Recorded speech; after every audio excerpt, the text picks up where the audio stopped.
Hello les amis, j'espère que vous allez bien. Bienvenue sur la chaîne des recettes de Myriam. Aujourd'hui, une nouvelle vidéo avec un cake design, un gâteau recouvert de ganache au chocolat blanc avec un lissage parfait et décoré d'une couronne et de petites touches de doré. Un gâteau à la fois simple et élégant. Alors la première chose que je commence à faire, c'est la préparation, la réalisation de ma couronne. J'ai ici un moule en silicone. Alors je l'ai commandé d'AliExpress. Comme je dis à chaque fois dans mes vidéos, la majorité du matériel vient d'AliExpress. Je pense l'avoir payé dans les 6-7 euros, donc vraiment pas cher comparé aux autres magasins. Et je vais voir comment vous laisser le lien dans la description de la vidéo.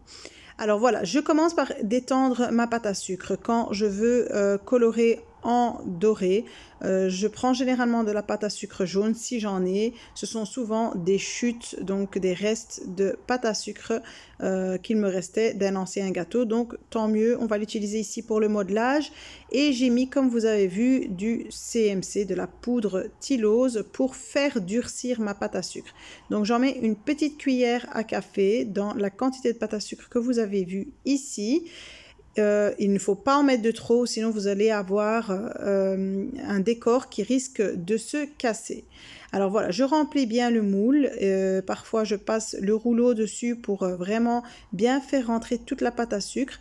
Donc ça prend un peu de temps, mais vraiment pour avoir une belle finition, vraiment pensez à dégager toutes les zones dans votre moule. Utilisez un couteau pour racler les bords et pour avoir vraiment une belle finition. Alors une fois que j'ai bien fini ma couronne, il faut tourner le moule en silicone sur sa face et décoller tout doucement. Vraiment, il faut y aller tout doucement pour ne pas casser la couronne. Alors ici, je coupe vraiment l'excédent qui dépasse pour avoir quelque chose de lisse et de net. Et je vérifie si tout est bien comme il faut. Je recolle s'il y a des petits morceaux qui n'ont pas été bien faits comme il faut.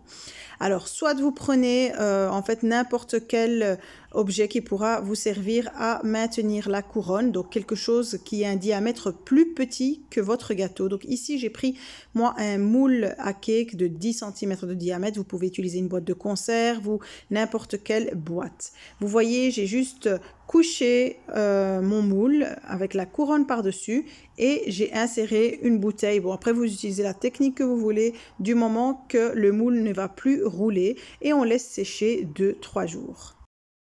Alors ici, pour le gâteau, donc je ne vais pas montrer étape par étape, tout a déjà été fait. Je vais juste laisser les liens des vidéos en description.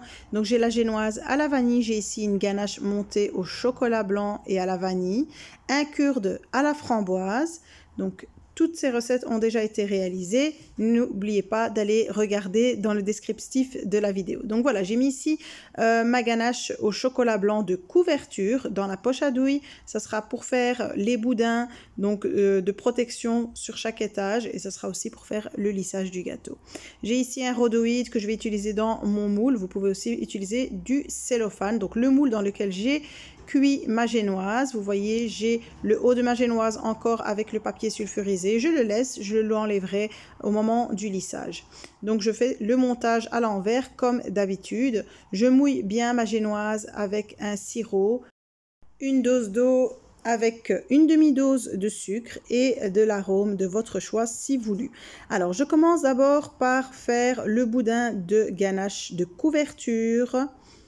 Et comme vous voyez ici, je mets une bonne cuillère de kurde à la framboise. Franchement, ça ramène beaucoup de peps et un goût bien fruité au gâteau. Ici, je mets par-dessus la ganache montée au chocolat blanc et à la vanille. Et je vais mettre par-dessus une autre couche de génoise et ainsi de suite jusqu'à terminer le montage de mon gâteau.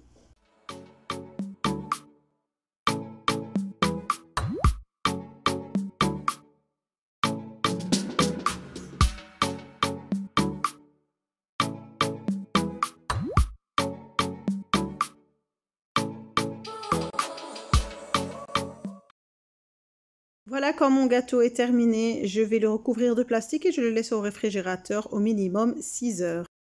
Alors voilà, le soir, je suis passée au lissage de mon gâteau. Alors moi, je fais toujours le fourrage le maximum en début de journée. Donc généralement, c'est le matin et le soir, je fais le lissage. Donc plus le gâteau aura durci au réfrigérateur et plus ça sera facile. Normalement, quand vous enlevez votre rhodoïde ou même votre cellophane, donc la ganache tient bien, elle ne s'arrache pas avec.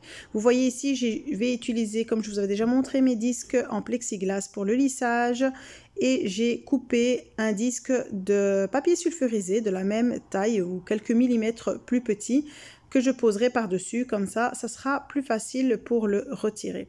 Je commence par mettre une couche généreuse de ganache par-dessus, donc la ganache de couverture. Le lien sera sous la vidéo et ici je l'avais coloré en blanc. D'ailleurs, même dans la vidéo, je l'avais coloré en blanc. Donc je vérifie juste que les deux disques soient bien parallèles. Alors si vous avez des difficultés dans le lissage, à cette étape-là, je vous conseille de placer votre gâteau 20 à 30 minutes au frigo pour que la ganache durcisse bien et que le disque ne bouge plus et que ce soit beaucoup plus facile. Moi, je suis passée directement donc au lissage, au remplissage d'abord avec la ganache. Donc, je remplis bien les coins supérieurs de mon gâteau et je fais bien rentrer dans mon disque donc la ganache, comme vous pouvez le voir ici à l'image. Et je vais commencer déjà à lisser. Donc cette étape a déjà été montrée plusieurs fois dans mes vidéos, mais c'est toujours bien de remontrer, pourquoi pas, pour aider peut-être les personnes qui trouvent encore des difficultés à lisser les gâteaux. Vous voyez la consistance de ma ganache, elle n'est pas liquide, mais elle n'est pas dure, elle est vraiment comme une pâte à tartiner. Donc avant de passer au lissage, vérifiez bien la consistance de votre ganache. Si vous voyez qu'elle est trop dure, concentrez-vous d'abord dessus en la chauffant, en la refroidissant de nouveau et mélangez bien vraiment pour avoir cette belle consistance. Donc on ne commence pas un lissage tant que la ganache n'est pas belle, n'est pas bien lisse, pour qu'elle facilite vraiment le lissage du gâteau. Donc voilà, ici je lisse et je relisse, ça prend du temps et vraiment pour avoir un lissage parfait, il faut vraiment donner de son temps. Je bouche à chaque fois le moindre petit trou qui peut persister et je refais plusieurs fois le tour. Donc la vidéo a déjà été coupée plusieurs fois, c'était une très longue vidéo. Le lissage, ça prend du temps si on veut qu'il soit bien fait.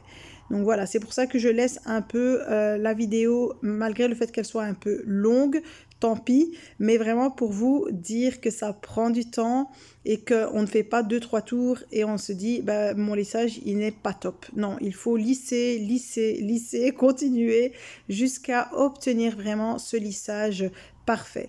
Et n'hésitez pas à remettre à chaque fois au réfrigérateur entre deux couches.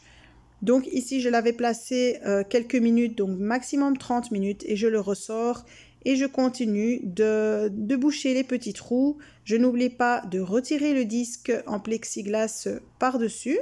Je retire aussi le petit film de papier sulfurisé et là, je vais remettre de la ganache par-dessus et vraiment égaliser le gâteau car comme vous le voyez ici à l'image, il n'est pas encore bien droit par le haut. J'ai un côté qui est légèrement penché et donc il faut vraiment que le gâteau soit bien droit. Donc on met plus de ganache du côté où c'est le plus penché.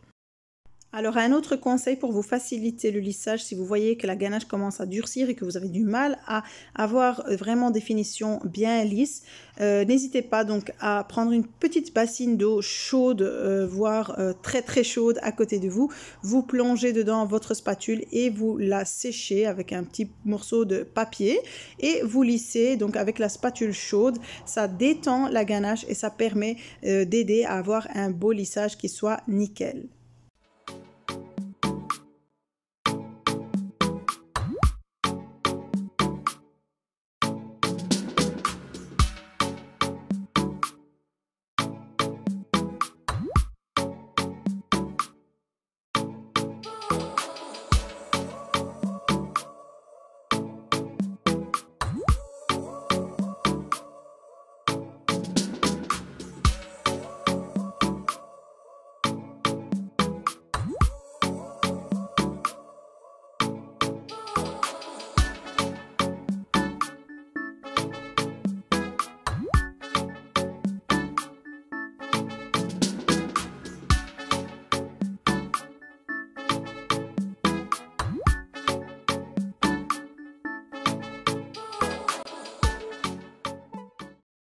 Voilà, donc après avoir bien lissé mon gâteau, je l'ai laissé passer une nuit entière au réfrigérateur. Donc maintenant, nous retrouvons le lendemain matin, donc pour la décoration finale, pour les finitions du gâteau. Donc là, mon gâteau est bien dur, la ganache est très dure, elle est solide, on a un bon gâteau bien solide. Donc quand vous mettez des ganaches montées dans vos gâteaux, évitez de les laisser sur la table, donc à température ambiante, trop longtemps pour la décoration. Donc préparez vos décorations à l'avance et ne sortez le gâteau du frigo qu'à la dernière minute. Donc la déco, ça doit vous prendre maximum 15-20 minutes, vraiment grand maximum. Donc ici, c'était juste pour vous montrer la déco. Ou sinon, à chaque fois, entre-temps, je remets le gâteau au frigo et il faut vraiment que la température ambiante ne soit pas élevée, donc qu'il fasse assez frais chez vous. Donc voilà, ici j'ai utilisé un moule en silicone pour ressortir donc les petits arches de fleurs, comme vous le voyez, que j'ai placés l'un à côté de l'autre. Ici donc la petite plaque avec le prénom, comme vous voyez avec l'emporte-pièce plaque baroque.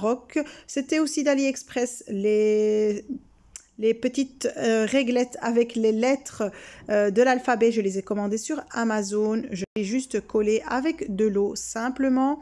Et je passe donc un coup de doré autour de ma plaque sur les lettres et sur les fleurs. Donc le colorant, la poudre dorée, c'est la marque Kekless. Claire Bowman, je laisserai le nom dans le descriptif de la vidéo. Donc voilà, je continue ainsi de suite. Alors si vous avez la main qui est encore un peu trop lente, n'hésitez pas à peindre en doré toutes vos décos avant de les placer sur le gâteau. Ça sera plus rapide pour les coller ensuite. Donc voilà, je continue comme ça et puis je ramène ma couronne. Vous voyez, elle est bien dure, elle est assez solide, elle tient bien. Donc je mets juste un peu de colle alimentaire ou vous pouvez mettre juste de l'eau par dessous et je la dépose sur le gâteau. Ici, j'ai un ruban de soie avec lequel je vais faire un petit nœud. Je trouve que la petite touche de rouge donne une petite élégance, une petite beauté en plus au gâteau. Et voilà, là aussi, je vais peindre la couronne, que ce soit de l'intérieur ou de l'extérieur, pour vraiment donner un beau rendu. Et comme je vous l'ai dit, si vous préférez le faire à l'avance pour directement déposer sur le gâteau, si vous n'êtes pas très rapide, n'hésitez pas à le faire. Alors voilà, mon gâteau est terminé, mon gâteau couronne. Donc comme je vous le disais, un gâteau qui est assez simple mais très chic, je trouve.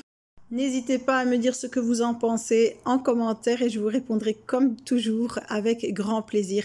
En tout cas, j'espère que ce petit tutoriel va vous aider, ne serait-ce qu'un minimum.